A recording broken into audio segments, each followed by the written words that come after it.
The secret behind secret societies. Obviously, the secret behind secret societies is a secret that people don't want to spread abroad. And this particular topic is so serious that I will venture rather to say nothing, very little. But I'd rather let history and the quotes speak for themselves. So it might become tedious to see quote after quote after quote, but the fact of the matter is, then it's not me saying it, it's historic facts being put before you, and then you decide for yourself whether the picture makes sense or whether it doesn't make sense. Revelation 17:4, and the woman was arrayed in purple and scarlet colors, and decked with gold and precious stones and pearls, having the golden cup in her hand, full of abominations and filthiness of her fornication. There's only one church in the whole world that uses a woman with a cup, and that is the Roman Church. And here is Città del Vaticano, using the woman with the golden cup, and she is called Fides on all their documents. Fides. Now, what does that mean? Fides. Well, let's go to a Masonic source, a very good Masonic source, written by Albert G. Mackey, the Manual of the Lodge.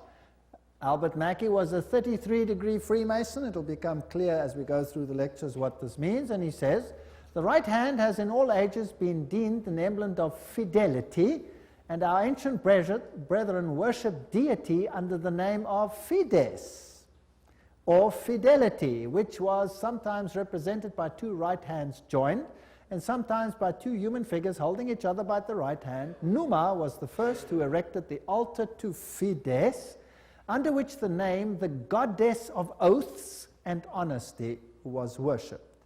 So it means honesty and fidelity, but it is also an image of a female deity.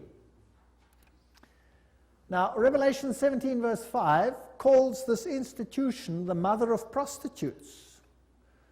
In Revelation 18 verse 7, she says, I sit as queen, I am not a widow, and I will never mourn. So she might have lost some children during the Reformation, but she's going to get them back.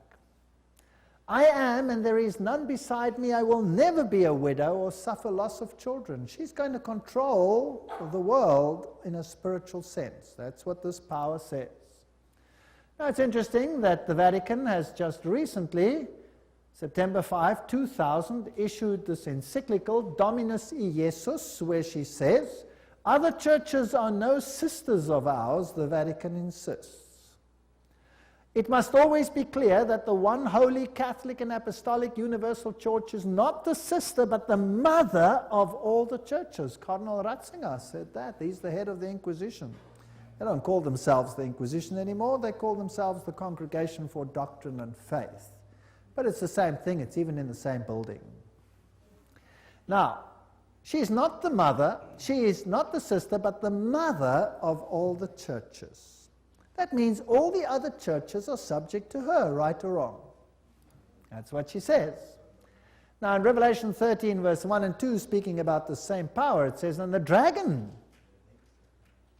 gave him his power and his seat and great authority. Now that's a very, wow, statement. The dragon gave him the power? In other words, this power comes from another source. Now doesn't Catholicism preach Christianity? Yes, it does. Doesn't it preach Jesus Christ as the Savior of the world? Yes, it does. But it also preaches mediation through other mechanisms and through the church. Now, it is interesting that in secret societies there are always two doctrines. One for the initiated and one for the goyim, the uninitiated. And the Knights Templars had two doctrines. The one was the inside esoteric occult doctrine, and the other one was the exoteric, the one to the outside, and that was Catholicism. So the masses received a religion which the insiders turned on its head. Amongst occult insiders, Lucifer is the true Son of God. Jesus is a second son who was defeated by the first one who had been thrown out. So Lucifer is the true luminary, the victor in the battle, and will be the one who will be worshipped at the end of time. That is occult doctrine. That's always been the doctrine of the Kabbalah, the Kabbalist doctrine, and it has been the doctrine of Gnosticism. But of course, it's not what the Bible teaches, but then Catholicism doesn't teach what the Bible teaches either.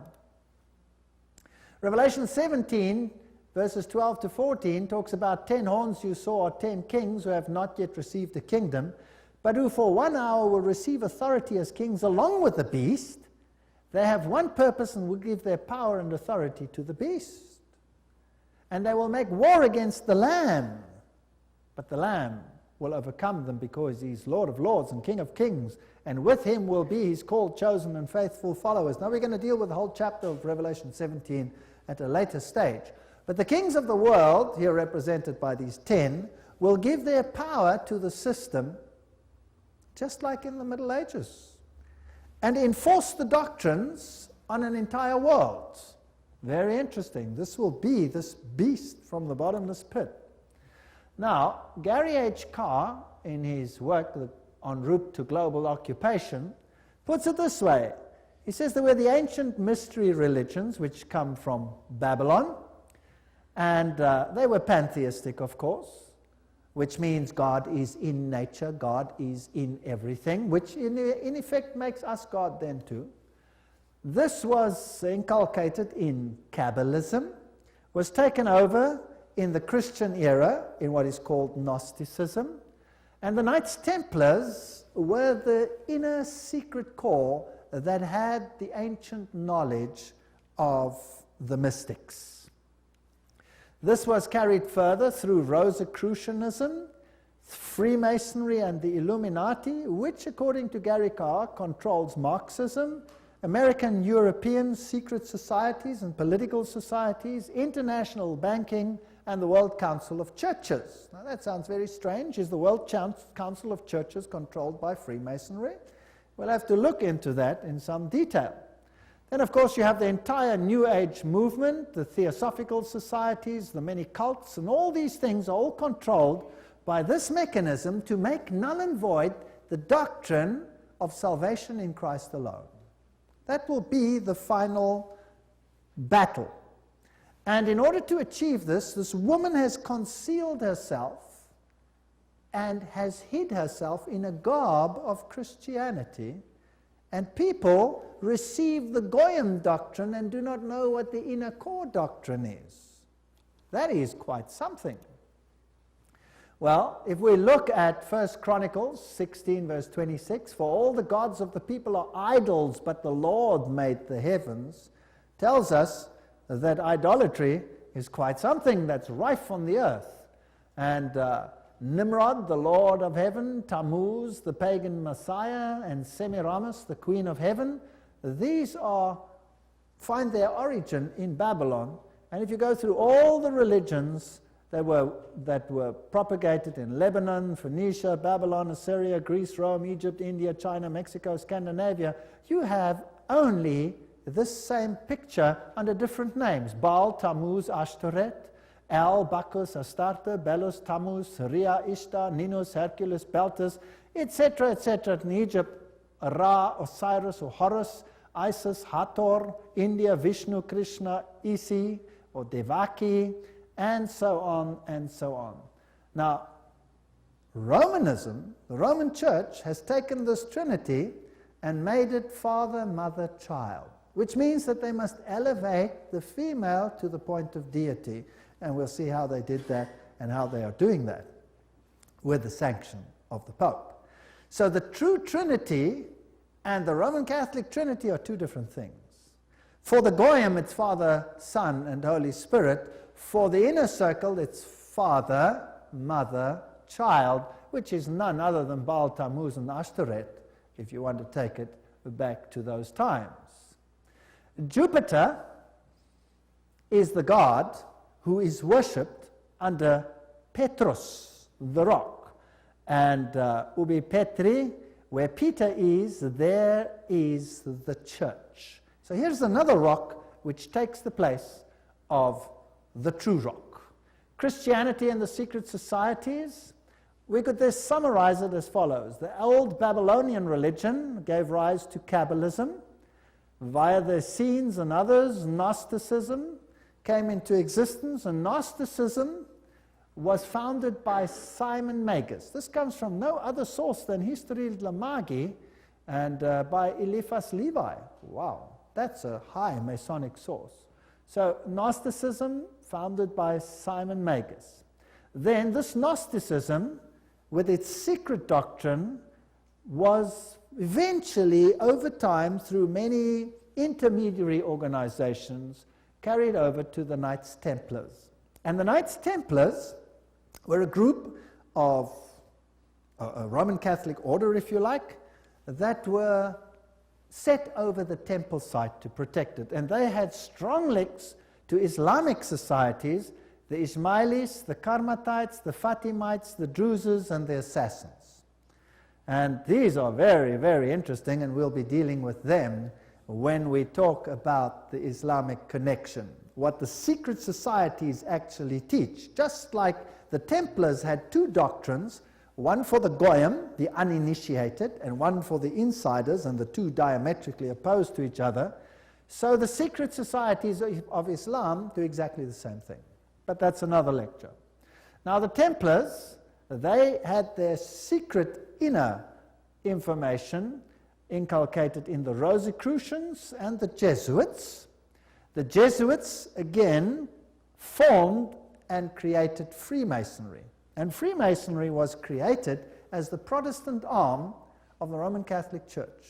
Unbeknown to them, beguiled, fooled, if you like, into doing the work that Rome wanted them to do, so that Rome could sit in the background while Freemasonry did it for them.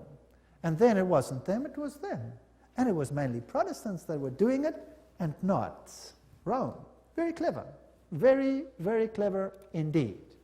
So now let's have a look at these Knights Templars.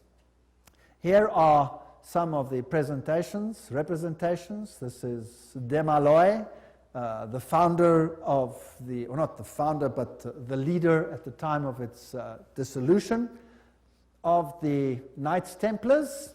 This is what their dress looked like, if you like, and that is one of their symbols. It is a symbol that is used by many churches today. Did you know that? Many charismatic churches use that symbol. That's fascinating. And Jehovah's Witnesses use that symbol as well. We'll come to that in another lecture. Now let's have a look at what Nestor Webster, Secret Societies and Subversive Movements, has to say about the Templars. We're not going to read it all, but you can always, if you get the video, stop the quote. In the year 1118, 19 years after the First Crusade ended with the defeat of the Muslims, the capture of Antioch and Jerusalem, these groups were founded that were eventually established as the Templars, and they presented them with a house near the site of the Temple of Solomon, hence their name, Knights Templars.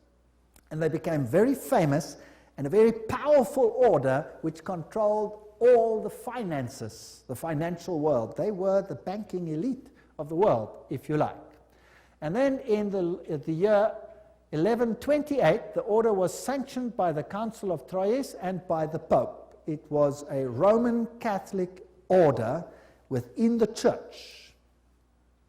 Now, some years later, October 13, 1307, this order was officially brought to an end by the King of France because it had come to light what they were doing, so it was said.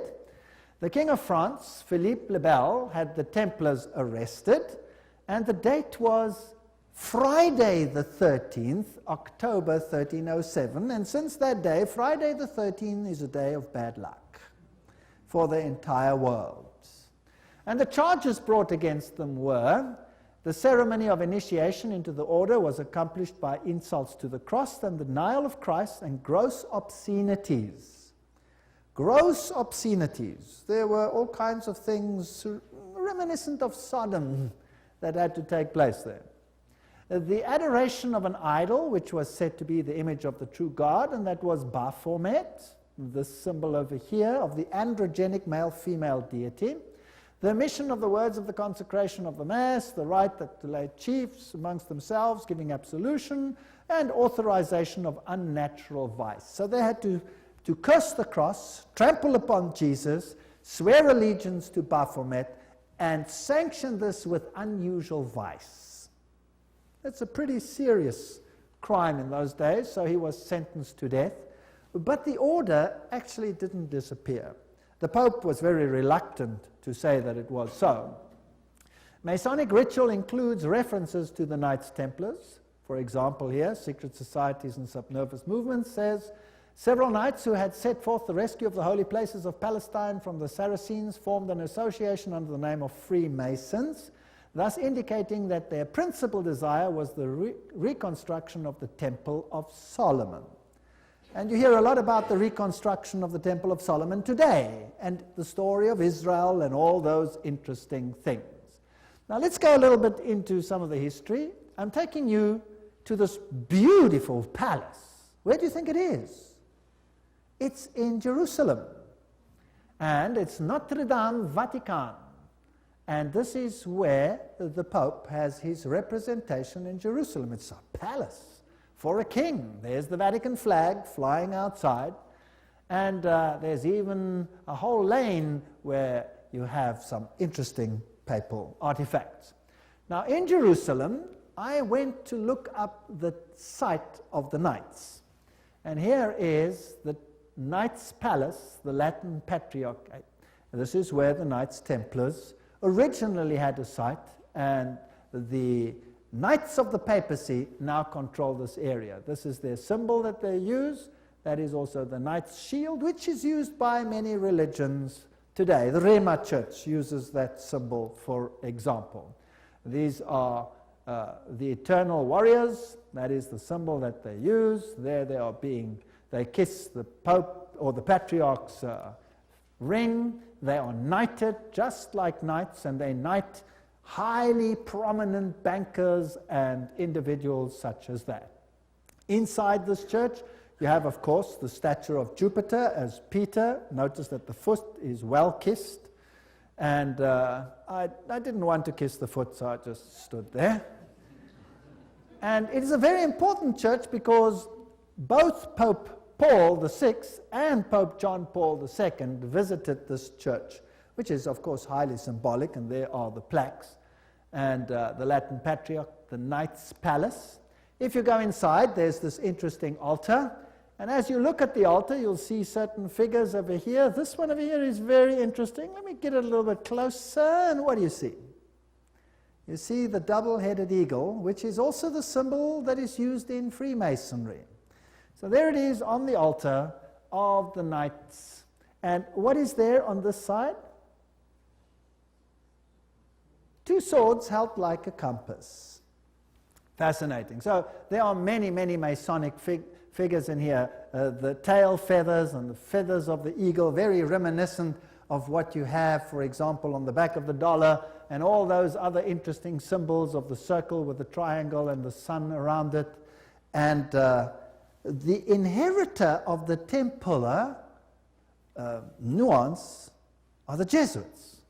Now the Jesuits, of course, are the ones who behind the scenes control many things. They were founded on the 15th of August, 1534 by Ignatius Loyola and were sanctioned by the Pope on the 27th of September, 1540.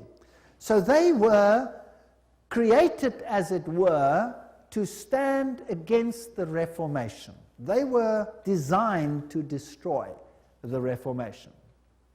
Loyola wanted the order to be champions of Catholic unity, and of course submission to Christ's vicar, the Pope, was absolutely essential. Here you have the institution of Loyola's organization by the Pope on this particular day, and there are some interesting analogies which we will find here. Here, for example, there's considerable analogy between Masonic and Jesuitic degrees. And the Jesuits also tread down the shoe and bear the knee because Ignatius Loyola thus presented himself at Rome and asked for the confirmation of the order. Now, everything I say has a quote attached to it, so don't say I said it. And if anybody wants to get angry about anything that is said, then phone the people that said it and be angry with them. Okay? So this is what they did, and this is what Freemasonry does. So there you have your nice little link. Now, who existed first? Freemasons or the Jesuits? The Jesuits existed first, of course. They were to obey as a corpse, perite, a cadaver. The reconstitutions repeat 500 times that one must see Christ in the person of the general, and even if God gave you a dog, you must obey him as though he were Jesus Christ himself. Loyola's statue in a Jesuit retreat, Loyola in vision, the Society of Jesus constituted in the Chapel Notre Dame, Notre-Dame, 1534, now the Chapel of the Sacred Heart in Paris. Many, many occult incrustations. And this is the famous Jesuit oath that each Jesuit makes when he becomes a Jesuit. Now, it'll tell us something about the character of the Jesuits. There it says, I, and he fills in his name, in the presence of God and all the saints and all these things, swear that His Holiness the Pope is Christ's vice-regent and is the true and only head of the Catholic Universal Church, etc.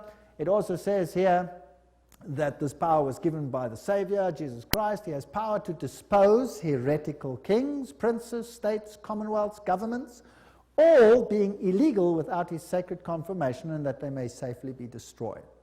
So a Jesuit swears that if a government is not subject to Rome, it can be what? Destroyed.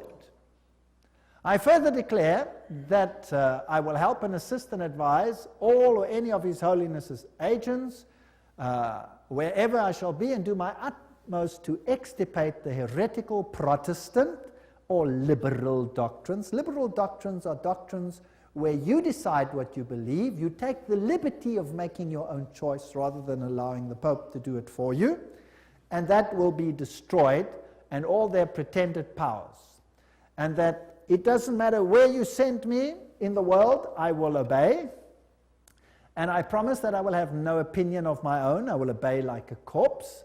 And I will make war, secretly or openly, against all heretics, Protestants, and liberals, as I am directed to do, to extirpate and exterminate them from the face of the whole earth. I will spare neither sex, age, nor condition, and I will hang, waste, boil, flay, strangle, bury alive these infamous heretics, rip up the stomachs and wombs of their women, crush their infants' heads against the wall in order to annihilate forever their execrable race. That's quite a nice Christian promise, would you agree? Very Christian promise. Did they do it? Well, the Waldenses, they smashed the children's heads against the rocks to make the parents rescind. In the Ottoman Empire, that's an interesting story, in Serbia and in all those East Bloc countries where they occupied, they took the children, threw them in the air, and caught them on the ends of their bayonets. They were nice people.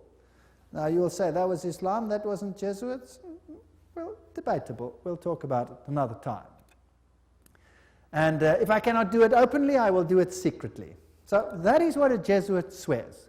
This is the famous Pontifical Gregorian University in Rome, the most prestigious Catholic university in the world. The Jesuits, in all their enclaves, have their figures in caves. Now, in paganism, all the deities come out of the cave, and they have the letters IHS, which actually stand for Isis, Horus, Set, which is the Egyptian Trinity. They, of course, say it means Iesus hominum salvator, Jesus the Savior of men, but it doesn't. It means IHS, Isis, Horus, Set. And their symbol is the triangle with the all-seeing eye in it for this deity. They also use the pillar, the stela, if you like. They have the symbol of the triangle with the eye in a circle, which is also the symbol used in the New Age movement. And we saw that Gary Carr says that Freemasonry controls the New Age movement and the Jesuits control the Freemasonry, or created it. This is the University of the Jesuits in Prague. On top of it they have Atlas, not Jesus Christ. If you go to a more modern Jesuit enclave like this one in Germany, I visited this. I'm quite cheeky sometimes, there I am. And took a picture, and inside they have this picture of Christ. This is not Christ, this is Atlas, holding the world on top of his shoulders, disguised. They have these symbols up against the wall. There, this symbol is the symbol of Hermes. If you take away the cross, then you have the symbol of Isis. This is paganism at its best. And these symbols over here are nothing. Here it is, Jesuit Kirche, when it was built, etc. And their symbolism, Maria, the M is the Masonic M, the triangle, Ria, the goddess. Here is a church in Germany, a cathedral. Inside you will see this circle with a cross in it, the crossed swords, symbol of all symbols used also in Freemasonry. Now if you go back to ancient Assyria, that was a very prominent cross. It was the Maltese cross. It comes from ancient paganism. They have the symbols of the star over here, two stars one over the other, or two crosses one over the other. They have the compass, they have the moon with a disc in it or a star in it, which is the symbol that Islam uses, for example. They have the solar calendar and the triple crown. All of these are used by the papacy. Upside down crosses represent victory over Christ. Hammers and compasses and sickles, these are symbols that are prevalent in the world. There's Jesus standing above the skull and crossbones, which is a symbol of Jupiter, the god Jupiter, who is a symbol, of course, who is Lucifer. Upside down crosses again. This is a very important cathedral in Europe, in Germany, where all the political leaders come together. If you go there, you will have Janus, the two-headed one. And then you have the statue so-called of David. But of course it isn't David, it is the god Pan, because he has a pan flute in his hand, and David didn't play a pan flute. So I went to look for the dark side of Pan, because there's a light side and a dark side, and I found him. There he is, the hoofed one in the same cathedral. So they hide their occult symbolism. If you enter into the hallway, you find this over here. This is the god Anubis.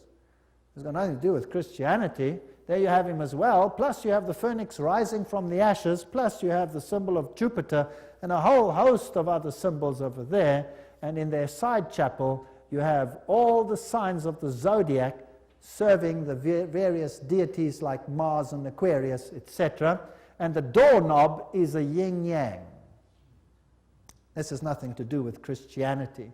They use the symbol of the compass and Jupiter and the PX symbol over there, which you will find in virtually every single Christian denomination upon the face of the earth. The phoenix rising from the ashes, the peacock, all symbols of Lucifer. Here you have the PX with a circle with a dot in it, and you say to yourself, but isn't that a symbol of Christianity? No, this is a symbol of Horus. This has got nothing to do with Christianity. They use pine cones. Let's ask Albert Mackey, 33-degree Freemason, to tell us what the symbol means. The point within the circle is an interesting and important symbol in Freemasonry. The symbol is really a beautiful but somewhat abstruse allusion to the old sun worship, and introduces us for the first time to that modification of it among the ancients, the worship of the phallus. So it's a pretty filthy symbol at that. It deals with male organs. Wow. So that comes from the horse's mouth. So that's what it means. Now what's the PX mean? Let's go to the best Masonic source in the world, Morals and Dogma, page 292. And in case you don't believe me, I photocopied it so that you can see it. There you can see the symbol. Can you see that? It is the staff of Osiris. This is straight from the horse's mouth. You can't get a better source than this. This is the highest Freemason who founded the Scottish Rite, 33 higher degrees, and was one. He didn't found them, but he officiated over them. On the medal of Constantinopus, in hoc signat eris, whatever the inscriptions, and then some other interesting things. So this is the staff of Osiris. And then he goes through the mystic Tau and the crosses and the Stars of David, and then he uses this one as well. Interesting symbol. He says the vestment of the priest of Horus were covered with these crosses. That's a Maltese cross. Remember that I showed it to you on the Syrian king? Now, who wears that on his vestments? Well, let's have a look. Oops, there it is. Who's wearing it? The Pope is wearing it. So what is he? He must be the priest of Horus. So to the outside world, it seems like Christianity, but to the inner circle, it's occultism. On the floor of the cathedral in London, you have the tricolour, which is the triple yin yang. And what does that mean? Well, let's go and ask the sources themselves. Celtic version of the yin yang. That's what it is. The tricolour, the sea, good luck, cauldron, Celtic goddess, the goddess of wisdom and witchcraft. Who was enthroned in the French Revolution? Goddess of reason, witchcraft, reason, all these things, same deity. On the floor of the same cathedral, you find the mystic Tau. What does the Tau represent? Let's ask another Mason, Ward.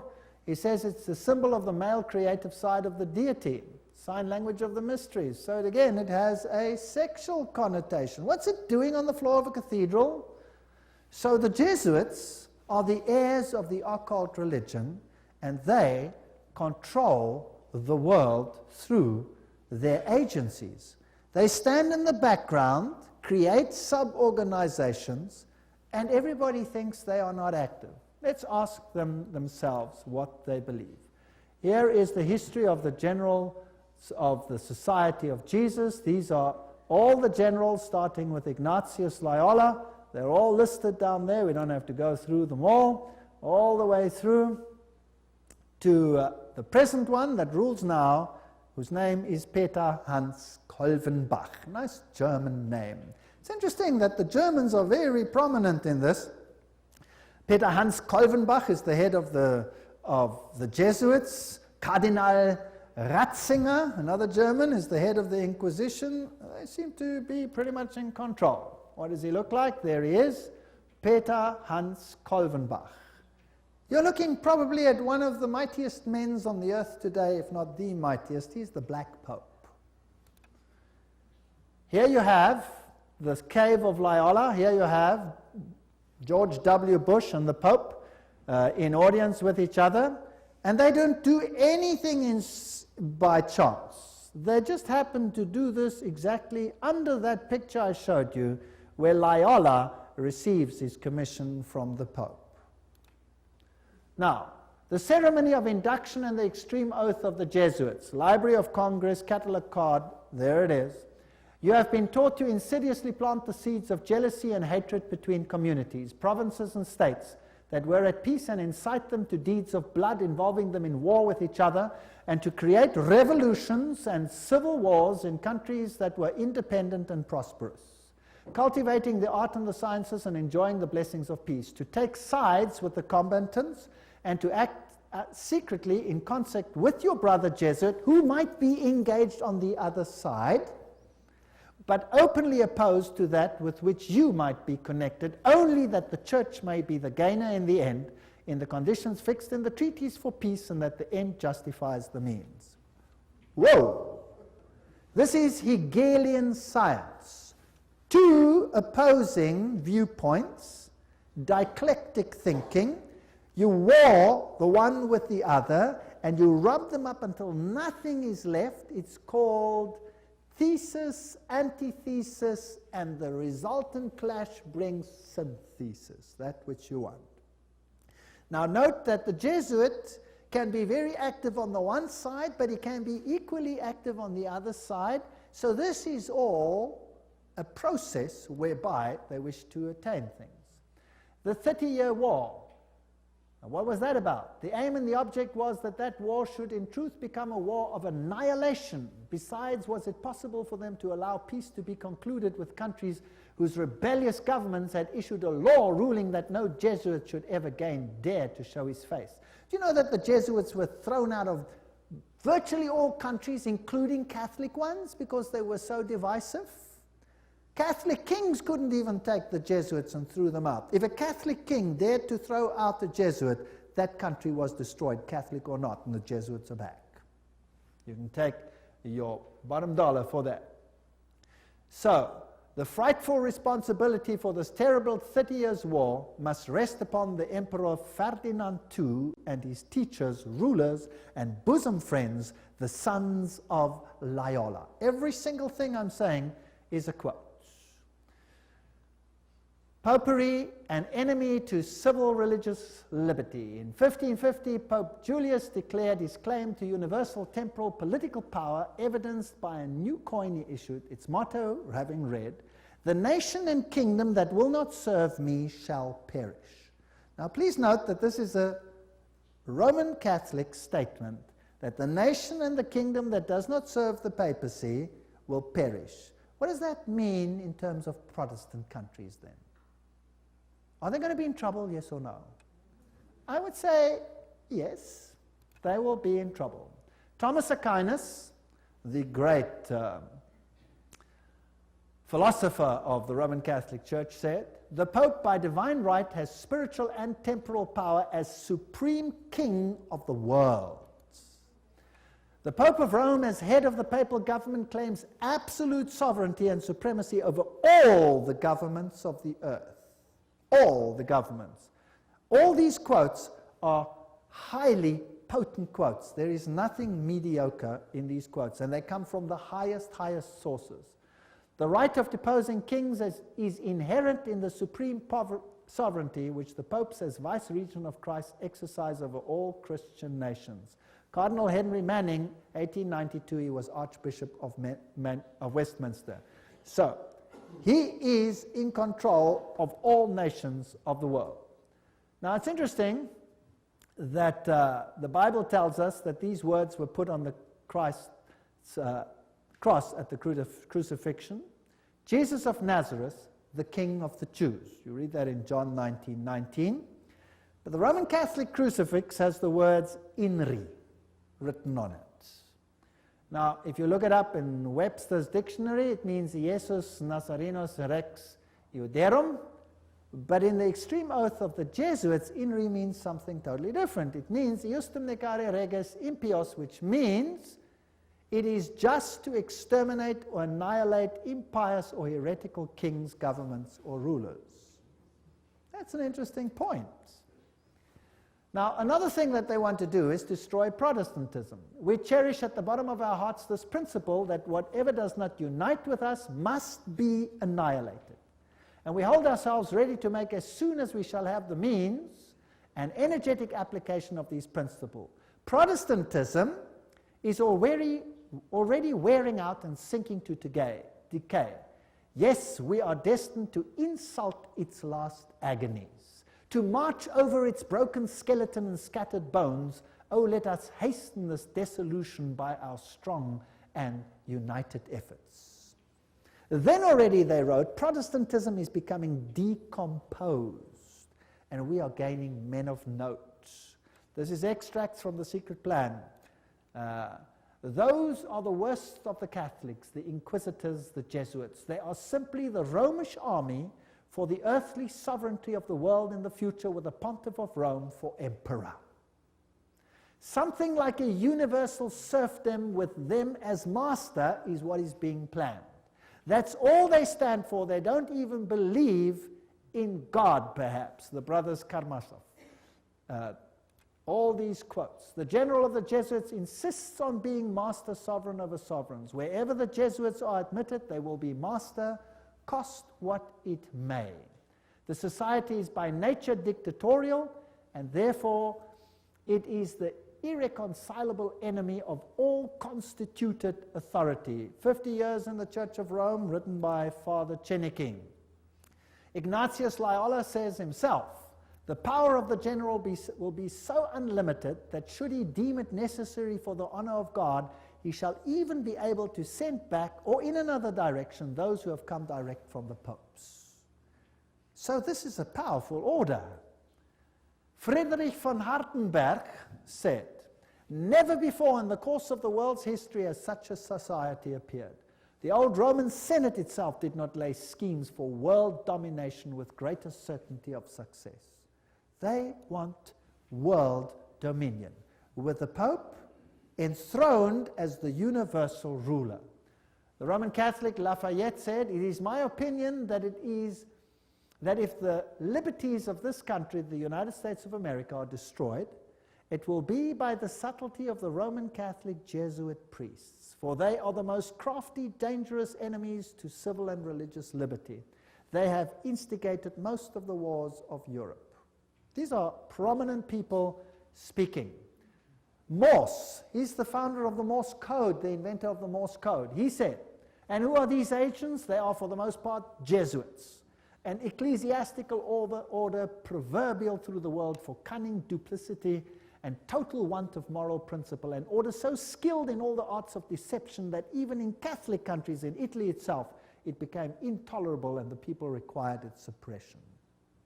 That's another prominent man. Archduke Maximal Francis said, "They have so constantly mixed themselves up in the court and state intrigues that they must in justice be reproached with striving after universal dominion." And we could go on and on and on. This is a very interesting one. This is Michelangelo Tamburni, 1720. This is the Jesuit of the general of the Jesuits, the general speaking to the Duke of Brancas, and he said the following: "See, my lord, from this room I govern not only Paris but China. Not only China but the whole world without anyone knowing how 'tis managed." Interesting. This is what the Jesuits themselves had to say. The Pope's confessor has to be a Jesuit. And the Pope himself has to come to a Jesuit to confess. The Vatican Empire, everything I say is a quote. This here is Jean-Baptiste Janssen. He ruled from 1946 to 1964, and he looks like a charming gentleman, very cheerful. But nevertheless, you can see that this photograph was taken from the Saturday Evening Post, 1959, and this is what he is in command of. And now we will want to deal with these issues in the next session. He controls the following secret societies: the Sovereign Military Order of Malta. So he is in control of the Knights of Malta. The Scottish Rite Shrine of Freemasonry, the Order of the Illuminati, the Knights of Columbus, the Knights of the Ku Klux Klan, B'nai B'rith, the Nation of Islam and its private army called the Fruit of Islam, the Mafia Commission, Opus Dei, along with a host of lesser brotherhoods. So each one of those secret societies is controlled by the Jesuits. How do they control it, and what is their aim? And who is a member, for example, of the Knights of Malta? Who today is a member of the Knights of Columbus? Who is a member of B'nai B'rith? Who controls the Fruit of Islam? Who controls Opus Dei? Who controls Skull and Bones and all the other secret societies, and what is their agenda? That is what we have to find out. Remember that Rome wants to regain total dominion, and if they are the center of Templar theology, then they want to control the world for the dragon, not for Jesus Christ. The dragon gave them their power and their seat and great authority. This is scary. And this power must be in control in your country as well as in mine. But the good news is that Jesus foretold it. We read it in Revelation, and he says no matter how they confederate, no matter how they scheme, the kingdom is going to go to whom? It's going to go to Jesus. Jesus wins. So there's nothing to be afraid of, but I will show you these secret societies in the next session, and I will show you who the members are.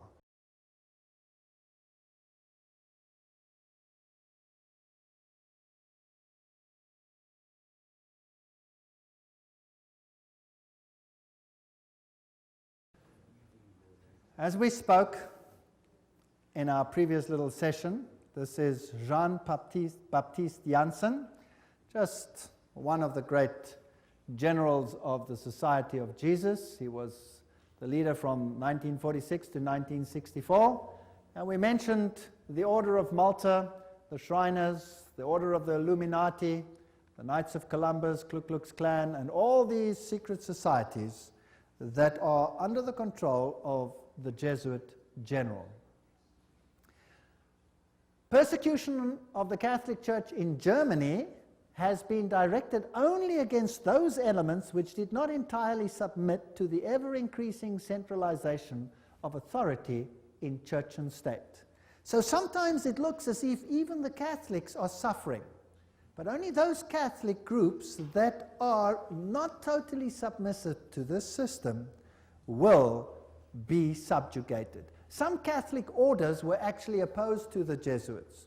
They were killed, they were wiped out. In the French Revolution, the Dominicans had taken over the Inquisition from the Jesuits. Boom, they were zapped. And the Jesuits took it back.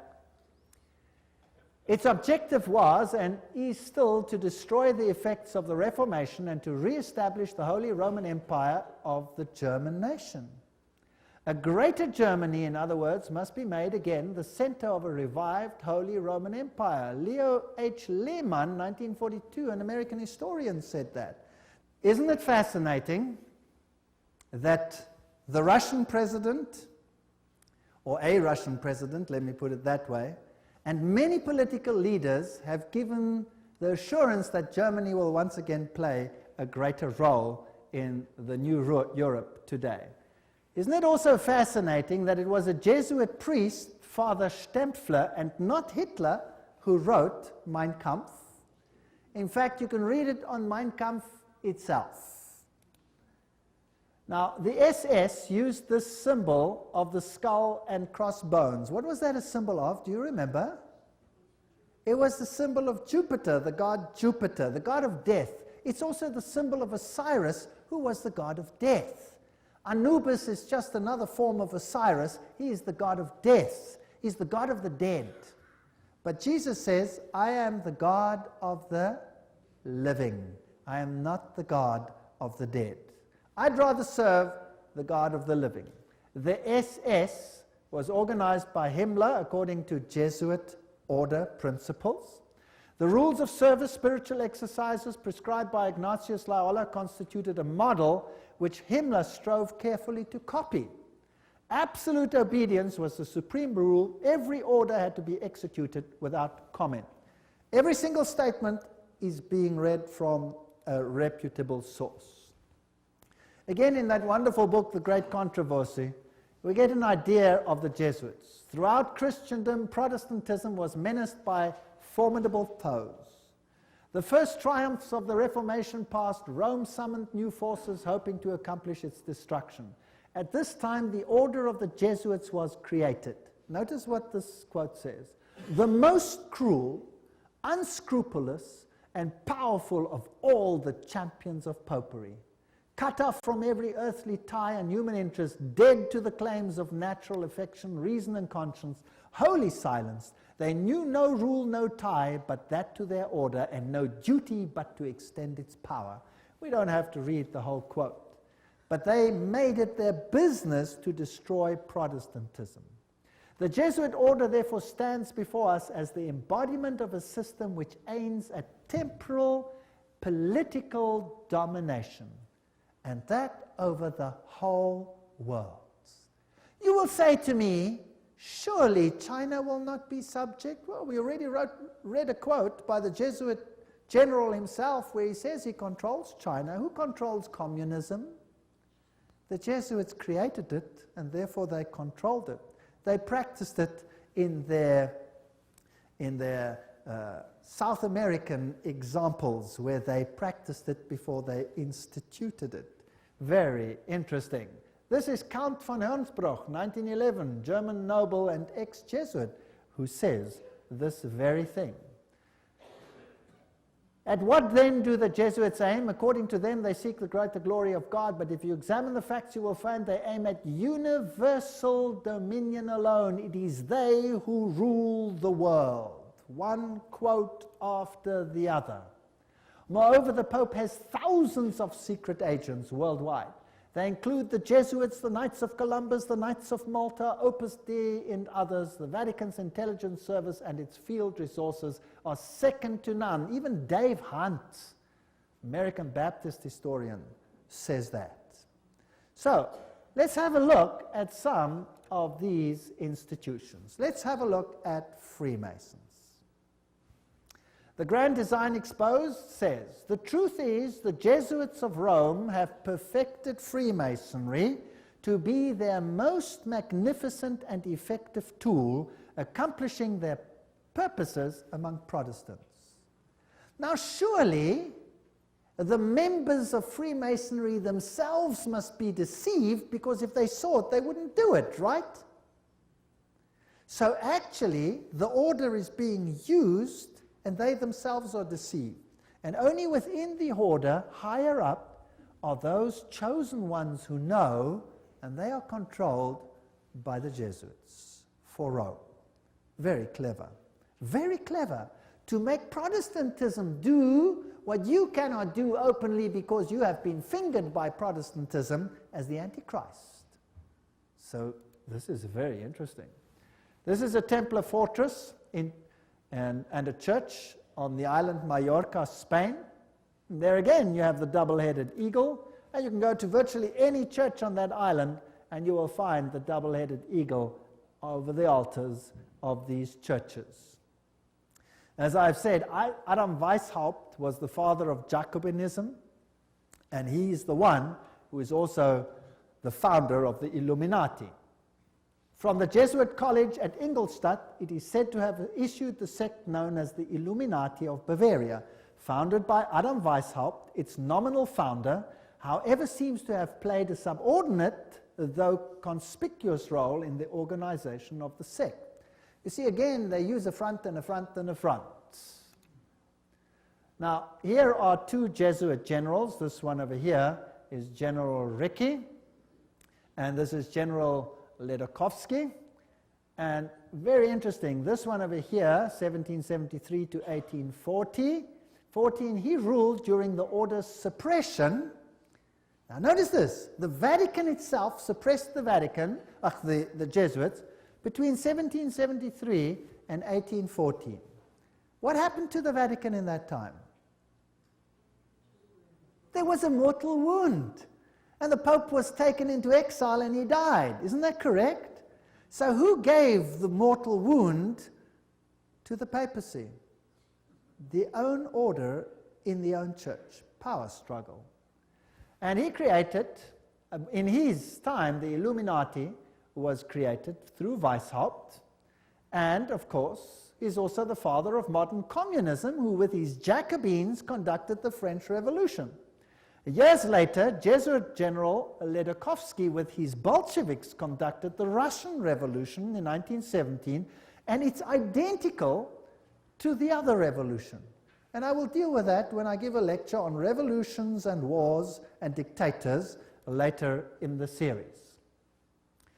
France's greatest authority on the Jesuits, Edmond Paris, said, "The Russian Revolution, by eliminating the Tsar, protector of the Orthodox Church, had it not decapitated the great rival and helped the penetration of the Roman Church? We must strike while the iron is hot." The famous Russicum, Russian College of Rome, is created in 1929, and its clandestine missionaries will take the good news to its schismatic country.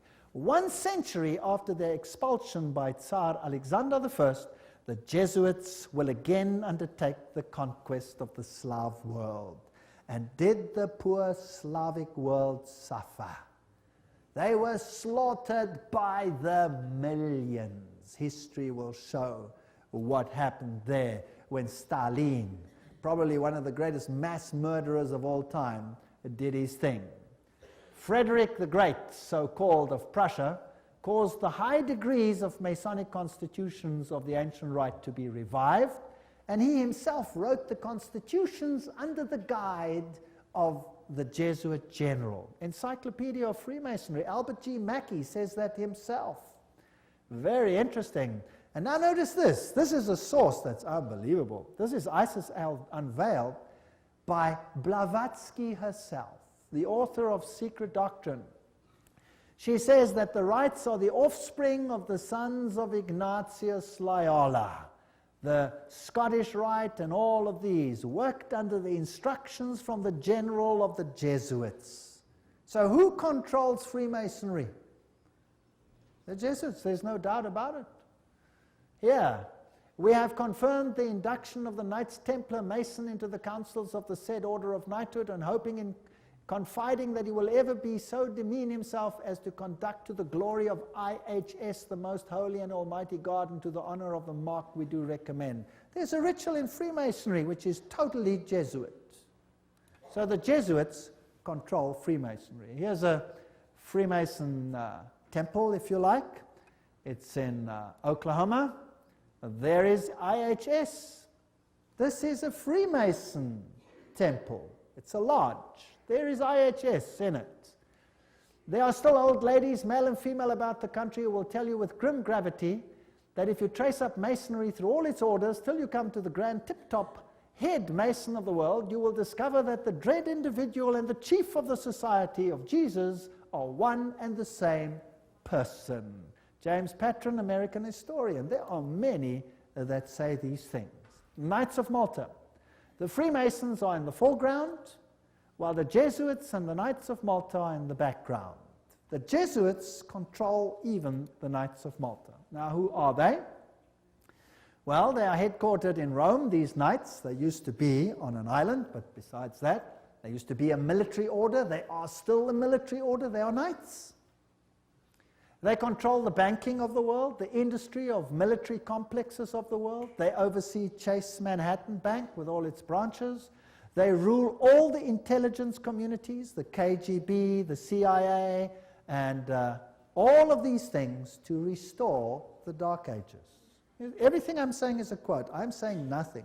Don't accuse me of saying anything. I'm just reading. Who are they? Well, here's the head of the Knights of Malta at the moment in America. This, well, he's dead now. This is Francis Joseph Cardinal Spellman, Cardinals of New York. And their headquarters is St. Patrick's Cathedral, the diocese of the Archbishop of New York. There are the various ones. Here's Terence Cardinal Cook. Then was Cardinal O'Connor, and currently Cardinal Archbishop of New York, Edward M. Egan. Now let's have a look who the members of the Knights of Malta are. That should be interesting. Some past, some present.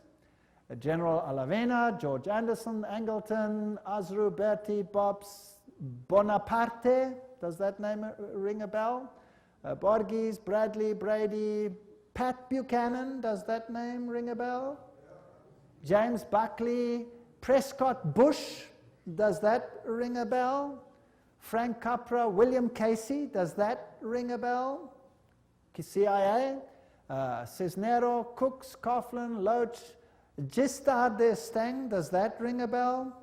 President of France, Bill Donovan, Alan Dulles, Avery Dulles, Edward Egan, that's of course the Cardinal himself, Franz Egon, John Farrell, Flanagan, Flynn, Gelly, Galen, Gorman, Grace, General Alexander Haig. Does that ring a bell?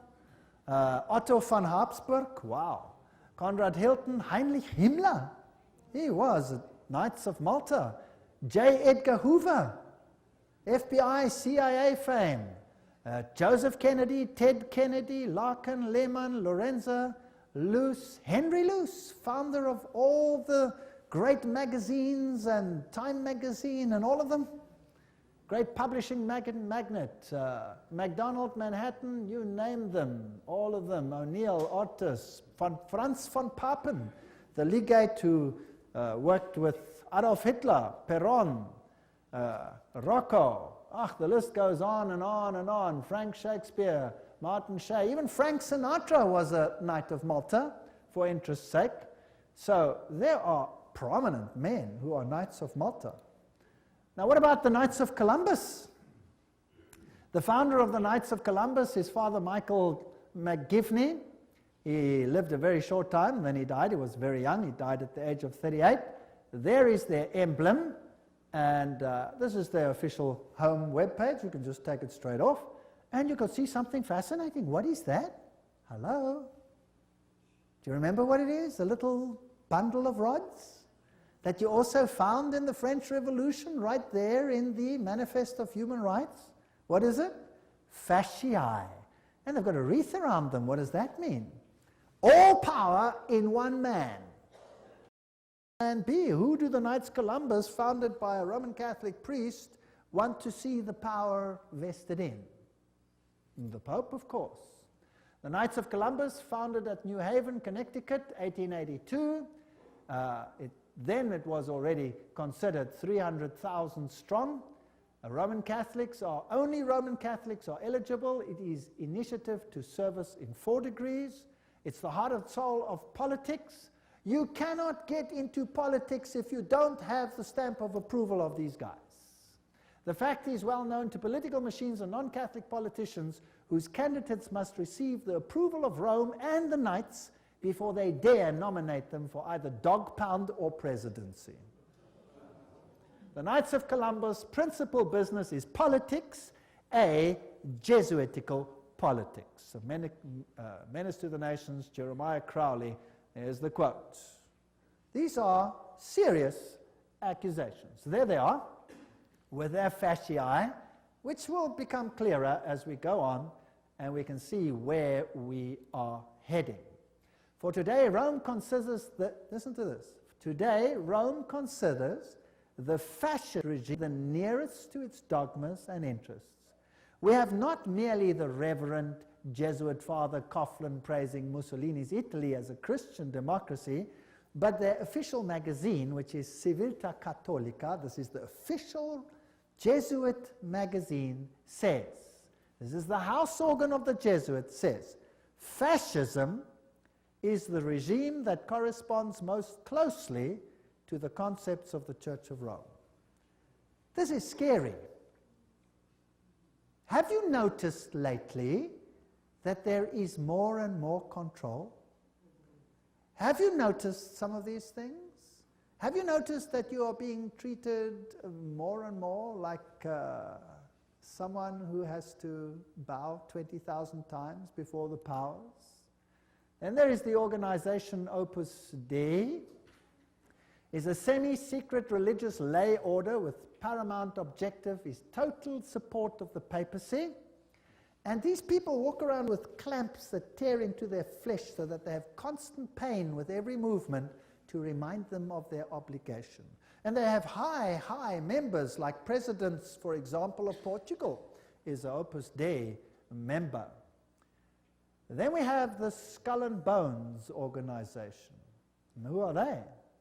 Well, they have this interesting skull and bones. What does it represent? You know that by now.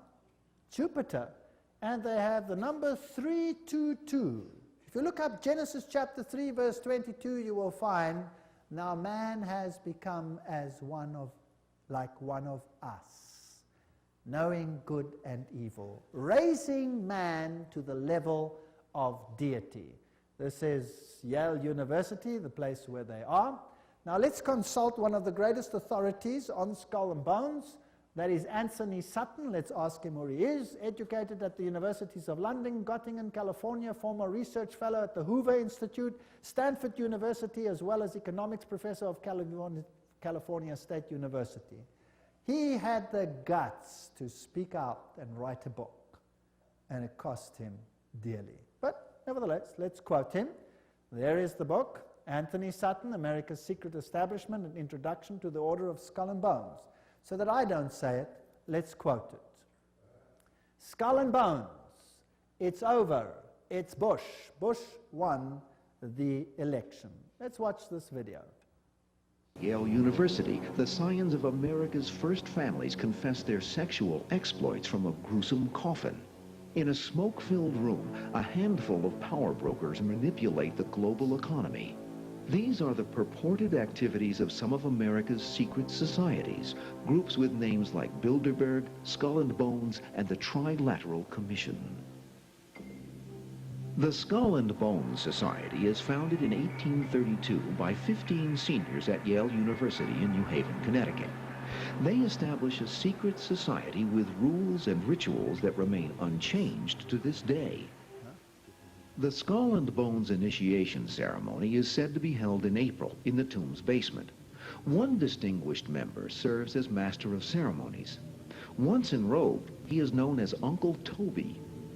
The shortest senior is appointed Little Devil and dons a satanic costume. A bonesman with a deep voice is dressed as Don Quixote. Another is dressed as the college's founder, Elihu Yale. Still another is given papal vestments.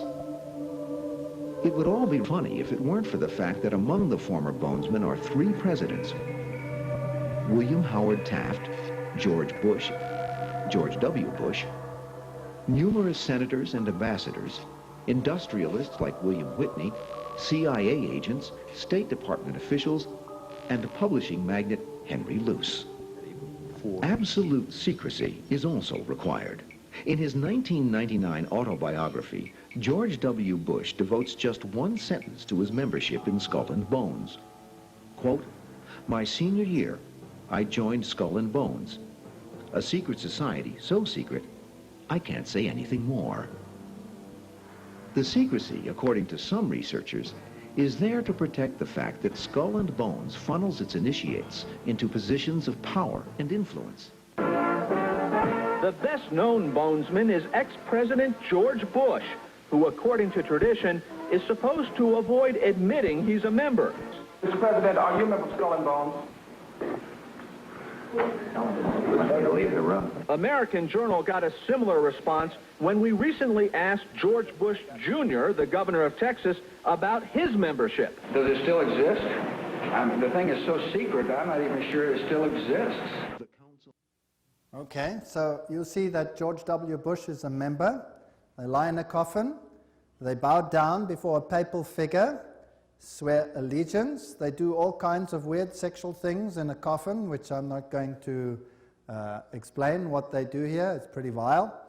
And these are the presidents of the most powerful countries in the world, and they belong to secret societies such as this. Let's look at the real world. Now, we're soon to have an election, and here is the German newspaper,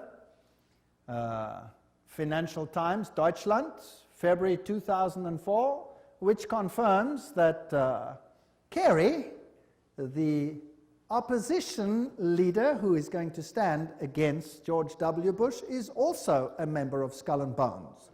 So really, what's the point in voting if both of them belong to the same camp? What these people believe and what they are all about, we will have to see in one of the next lectures. The order, what it is and how it began.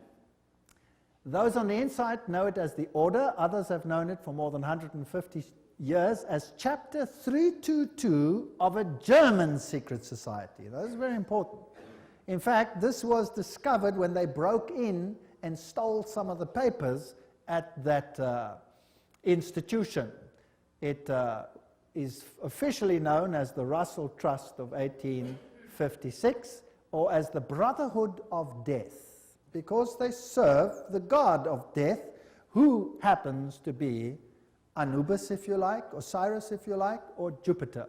The American chapter of the German order was founded in 1833 at Yale University by General William Huntington Russell, and Taft, the only man to be both President and Chief Justice of the United States. Interesting.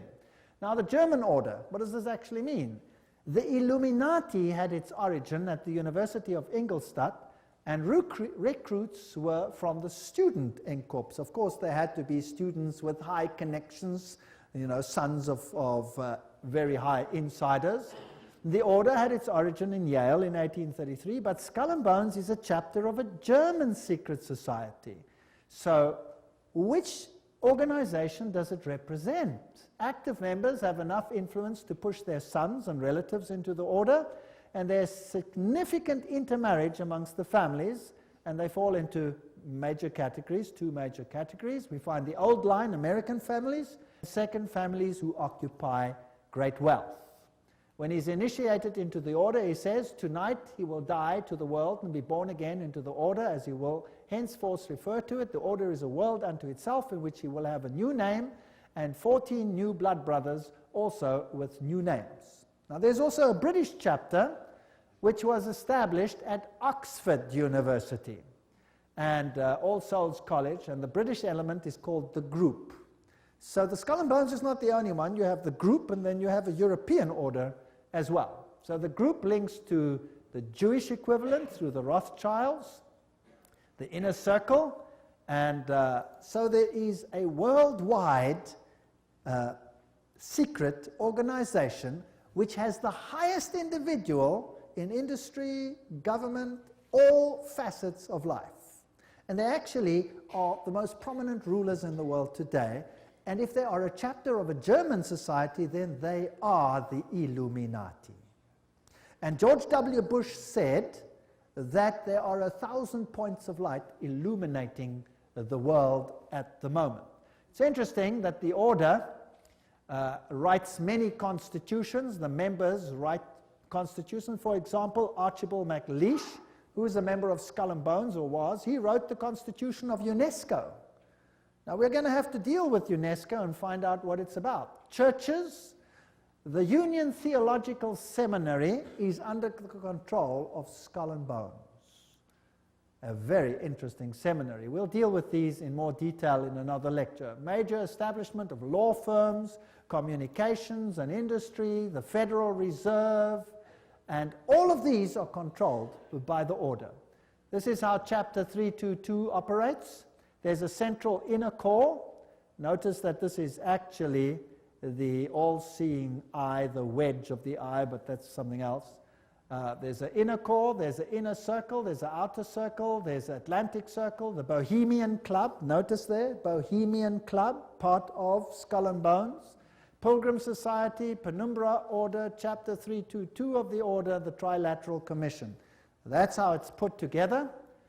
You could basically put it this way: Council of Foreign Relations, United Nations, Bilderbergs, Club of Rome, Royal Institute of International Affairs, and the Trilateral Commission, with the Illuminati controlling everything on the inside, forming basically the Round Table. Now you saw that the Bohemian Club is part and parcel of the issue. Now what is this Bohemian Club? Well, here's the Bohemian Grove.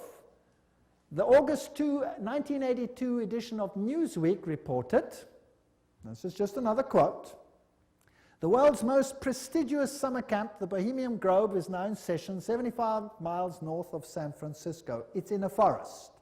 It's a fortress. But strangely, even fortresses can be breached, and one enterprising journalist managed to sneak in.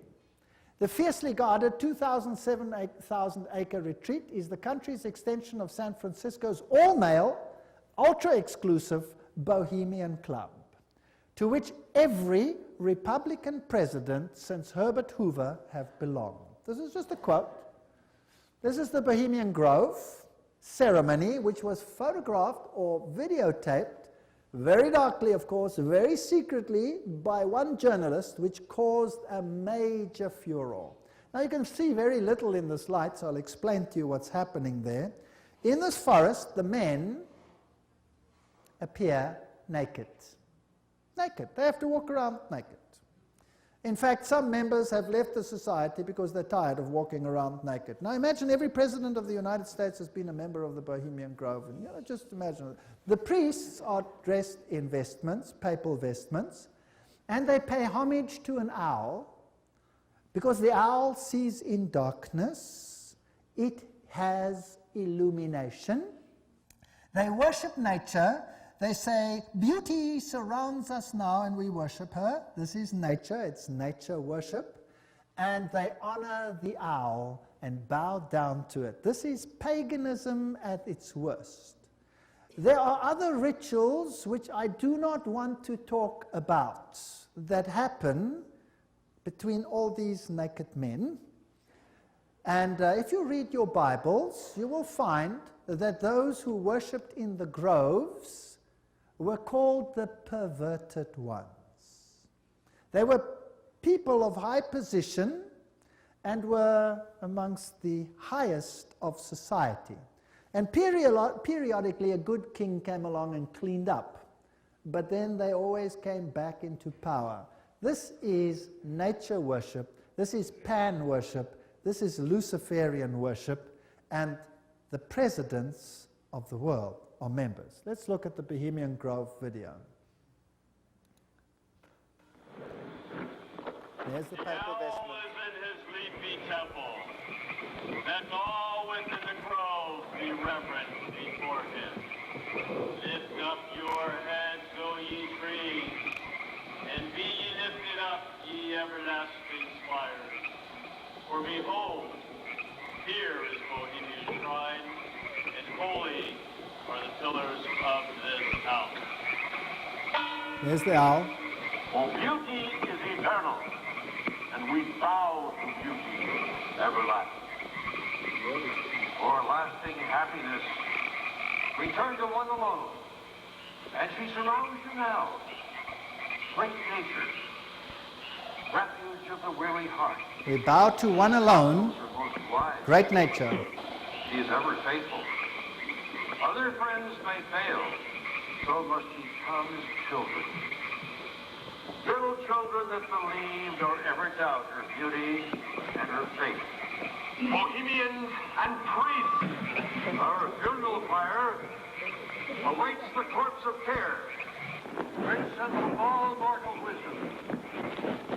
Owl of Bohemia, we beseech thee, grant us thy counsel. Owl of Bohemia, grant us thy counsel.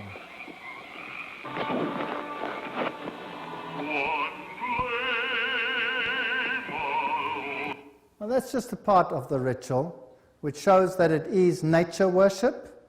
It is condemned in the Bible, and yet, who are the members? Let's continue. This is an article in Mother Jones, August 1981, volume 6, page 28, and reports who the prominent members were. For example, George P. Schultz, Stephen Batchelor, Gerald Ford, Henry Kissinger, William Buckley. Can you imagine them all walking around naked, worshipping a stupid owl? I mean, that's so pathetic. Fred Hartley, Griffin, Haywood, Coors, Teller, Ronald Reagan, Clausen, George Bush, William French Smith, etc., etc., etc. It is pathetic. Modus operandi of the order. The activities of the order are directed towards changing our society, changing the world, to bring about a new world order. This will be a planned order with heavily restricted individual freedom. That's fascism. And I will show you the papal encyclicals that will make your hair stand on edge as to what is going to happen all over the world. And believe me, I live in a country where it's being implemented. And you can see it happening every single day. It is scary. But you don't have to be afraid if you know why it's happening. If you do not know why it is happening, you will despair, and there are thousands who are putting bullets through their head because they cannot tolerate it. 4,000 farmers driven off the land and murdered in my country alone. They lose everything, they lose hope, they put bullets through their heads, they wipe out their entire families because it's better for them to die than to live with it. And you know what? You give a lecture like this and you show what's behind it and why it's behind it, and guess what? They get hope. Because they see it's not just them and not something they don't understand. Once they start understanding the bigger picture, they gain hope.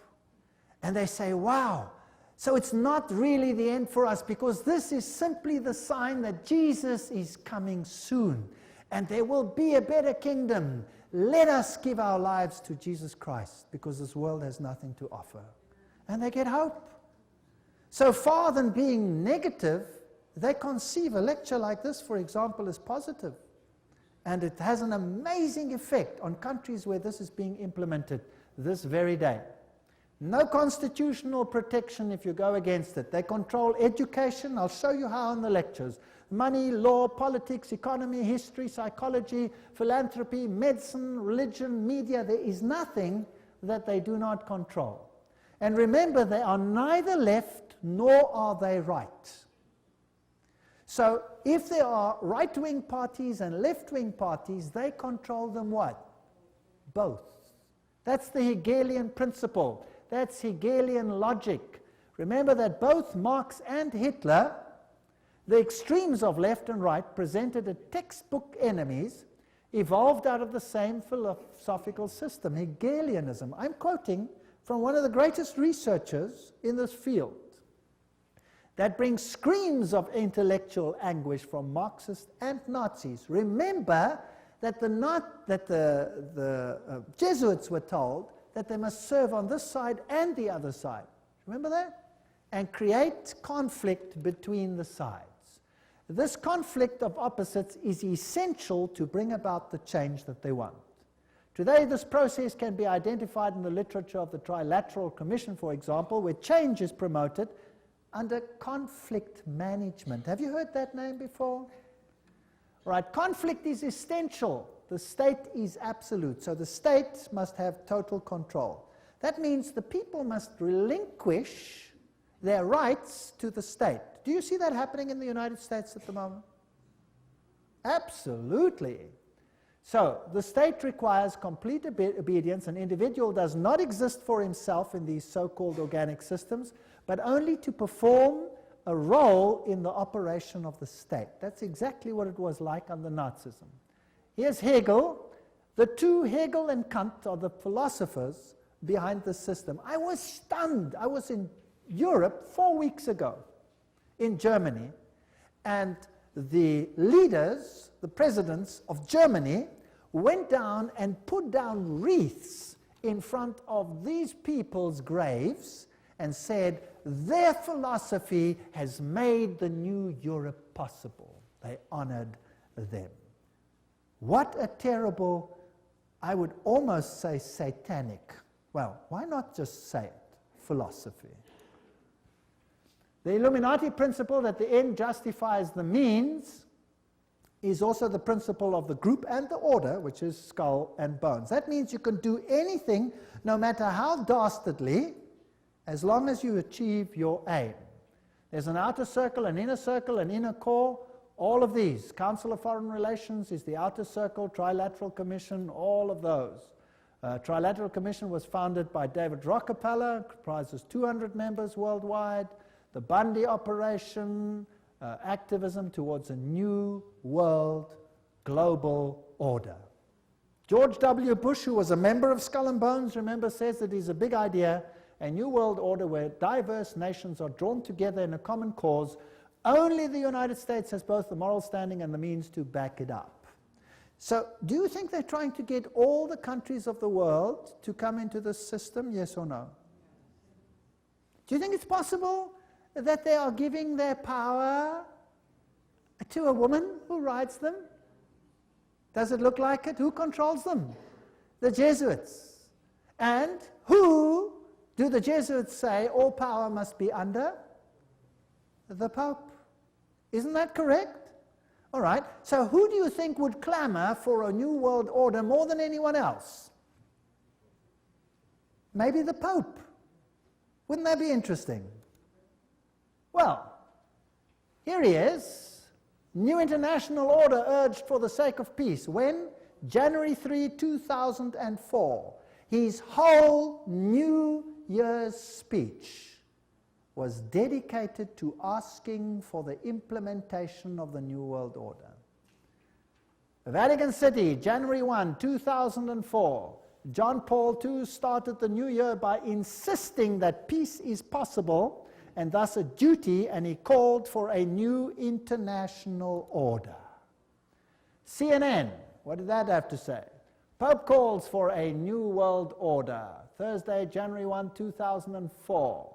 Vatican City, Pope John Paul rang in the new year on Thursday with a renewed call for peace in the Middle East and Africa and the creation of a new world order based on respect for the dignity of man and equality amongst nations.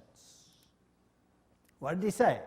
This year, Pope John Paul directed his thoughts to the continuing conflict around the globe, but he stressed that to bring about peace, there needs to be a new respect for international law and the creation of a new international order based on the goals of the United Nations. He called for an order that is able to give adequate solutions to today's problems based on the dignity of the human being, this is human rights, on an integral development of society, on solidarity amongst nations, rich and poor, on the sharing of resources and the extraordinary results of scientific and technical process. You know, sharing of resources, have you heard of that before? Well, there's another term for it. It's called redistribution of wealth. Have you heard of that before? Right, now let me redefine that for you. To redistribute wealth means to take the wealth from the one who has it and give it to one who has not got it. Is that correct? Now if you do that, which nations of the world will be hardest hit? The Catholic ones or the Protestant ones? The Protestant ones are the rich nations. Everywhere you can draw a line. Now I will show you in the lectures that come that there are encyclicals which define how the redistribution is to take place. And how it is happening and how the encyclical says it should take place is what I can see happening in my country without the government lifting a finger against it. It is defined by need, as we will see. Now, there's another word for taking from one who has and distributing it to someone who does not have. It's called theft. Stealing. Thou shalt not steal, says the Bible.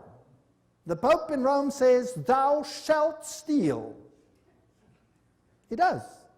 Literally, I'll show you his encyclical. You will be stunned. This New World Order is going to be an exciting place. I don't want much part of it. Fortunately, my God says, my kingdom is not of this world. If it were, they would fight for me. But it is not of this world. My kingdom is up there. There where your treasure is, there your heart will be. I have managed, because I live where I live, to loosen myself from that which I own, because I know that it means nothing anymore. Do you know that in my country, if you go on a holiday, and you stay away for a while, and you come back, and your house is occupied, that you cannot put the new tenants out, even if the house is yours? Did you know that? Because they have need, therefore they have the right to take it, whether you own it or not. And this is not a joke, this is a fact. Scary. But who cares? I serve a God who has promised the most wonderful things, even temporal things, to those who serve him. Wonderful promises. I go to prepare a place for you, and I will come again to take you where I am also. In my Father's house are many rooms. I go. Actually, it doesn't mean rooms, it means mansions. God has prepared things for us which make this world sick by comparison. So let them have their kingdom, let them have their fun, because my God says this world will come to an end, and the kingdom of God will reign forever and ever and ever. Don't miss the next lectures. We're now on a roller coaster ride that will take you to exciting places. Thank you for coming.